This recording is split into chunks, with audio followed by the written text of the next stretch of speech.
អត់មានលឹះរយទេក្រោមរយមាននេះគ្រឿងខាងក្រោយណាហ្នឹងហើយពីទៀតខ្ញុំនឹងថតជាស្លឹកទុកឲ្យបងប្អូនមើលណាគ្រឿងវានេះឃើញទេ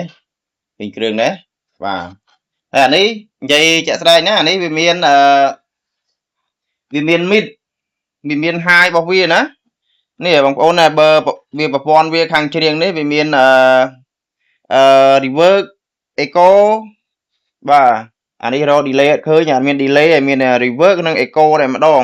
ហើយនឹងមានអីចឹងបងប្អូនមើលជាក់ស្ដែងណាយើងអាចសេរីតាមនឹងបានណាសេរីជ្រៀងណាបាទ reverb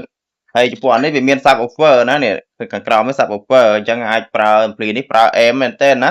ហ្នឹងហើយបងប្អូនត្រូវការតាក់ទងមកវាមានដូចបងប្អូនឃើញជាក់ស្ដែងអញ្ចឹងណាឃើញទេហ្នឹងហើយអញ្ចឹងបងប្អូនមើលទៅណាបាទត្រូវការបងប្អូនអាចឆាតមកសួរតម្លៃបានបាទក្រោមរយណាបញ្ជាក់ណាក្រោមរយអត់មានលើសរយទេក្រោមរយទេ ampli នេះណា